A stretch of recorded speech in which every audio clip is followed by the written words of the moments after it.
الولد اتعرض للخطر بالفعل. ازاي؟ الولد دخل في حالة إعياء والنبض قل والتنفس قل نتيجة تعاطي مواد مخدرة. وده تقرير المستشفى لما راح المستشفى ان هو متعاطي مواد مخدرة وان هو اتحط على جهاز القلب والتنفس. ده كان هيموت. وكان كان هيموت. اخته الاكبر منه بسنة بتقول لي سامي مات ورجع تاني. شافت الجهاز وهو بيعمل شرط وبعدين بيقف. هي الست رجعت في كلامها عشان شافت ان الولد بيموت قدامها ولا لا؟ عشان الطرف الاخر ما ردش عليها في الوقت اللي هي كانت بتخدره. هو قال لها اسقي ازازتين ميه كبار علشان ناخد منه عينه بول. ليه؟ وهو ما هو قال لها، ما هو البدايه ان هو قال لها هاخد عينه بول و150 مللي دم مقابل 1,000,000 جنيه وهبعت لك مندوب من عندي ياخد العينه ويديك الفلوس.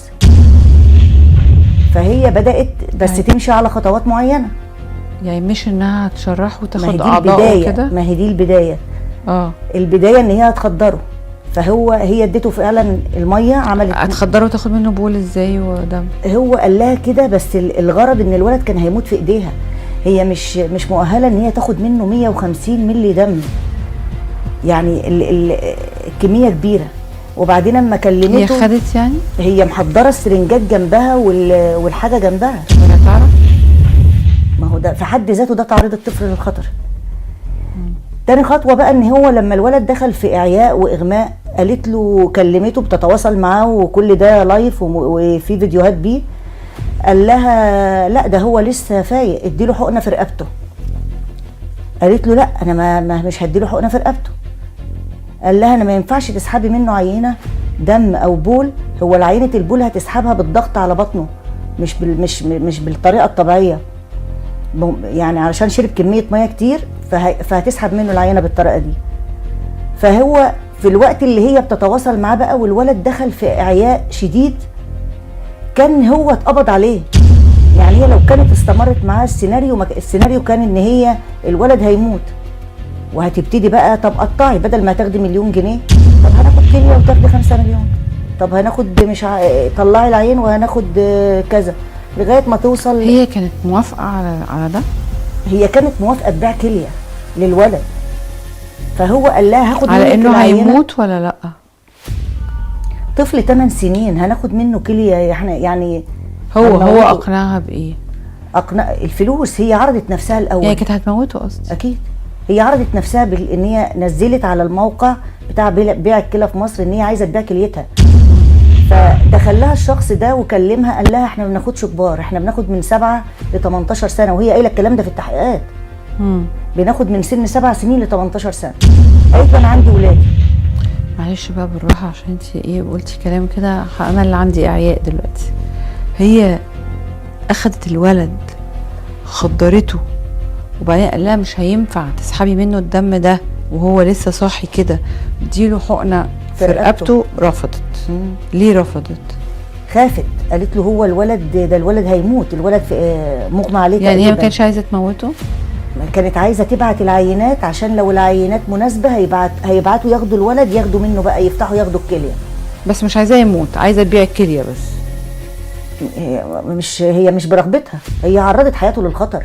أيوة. سواء هي لا هو انا مش بدافع عنها، انا بقول لحضرتك تفكيرها يعني انها هتبيع الكليه. هي تفكيرها شيطاني. لان هي عرضت نفسها الاول ان هي تبيع كليتها، واما اترفض سنها عرضت ولادها وعرضت ابن بنت خالتها اللي هو في سن ابنها. هي ما عندهاش مانع ان هي تعمل اي حاجه عشان الفلوس. كنت لسه هقول لك هي حتى لو مش عايز تموته في حد يعرض انه يعرض ابنه للخطر. أيوة. كده هو بيع الطفل او المتاجر بيه او اي حاجه ده تعريض طفل للخطر يهدد حياته. هي دخلت في اتجار بالبشر. ما كملتش ليه بقى؟ قلتي لي ما ردش فين؟ هو ما ردش في الوقت ده، كان هو اتقبض عليه. كان الانتربول جابه. قعدت تتواصل معاه الاكونت مقفول. طلعت الصبح هو قال لها ابدأي في خطواتك دي الساعه 12 بالليل. حمل ولد واديله الميه. فعملت مسابقه بينه وبين اخته على اللي يشرب كميه ميه اكتر علشان ياخد الكميه، وضغط على بطنه وهيطلع البول والدم. هنقول لك تسحبي دم ازاي. لما الولد دخل في الاعياء ده وبتكلمه اتقطع الاتصال. طبعا ده حكمه ربنا ان الولد ده مكتوب له النجاه. طبعا.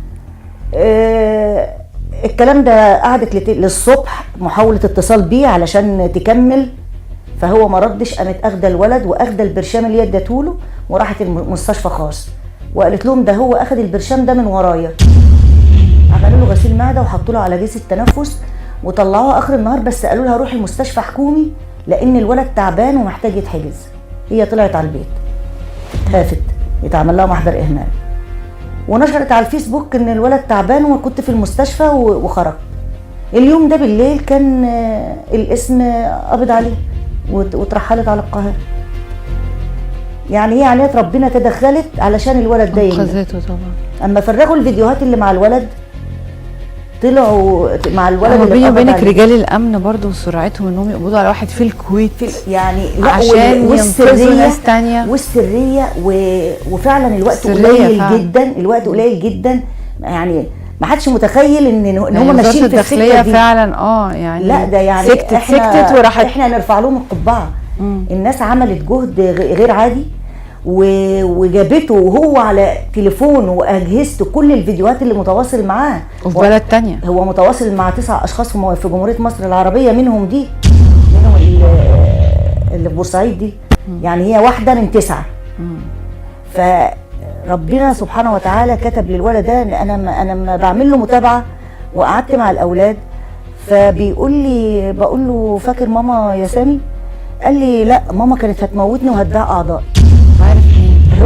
هو سافر معاها القاهره لما قبضوا على الولد وتمت التحقيقات، فاول مره قابلته فيها فبيقول لي انا شفت الولد اللي ماما كانت بتكلمه هتبيع اعضائي، وباباه بيقول انا اللي عملت كده وهو بيقول انا اللي عملت كده.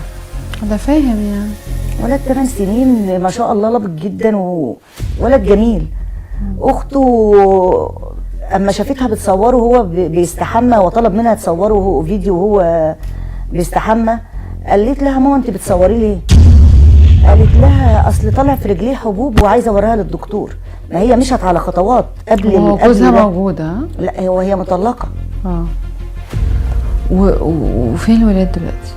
الولاد مع باباهم، انا بعمل لهم متابعه والولاد كويسين جدا.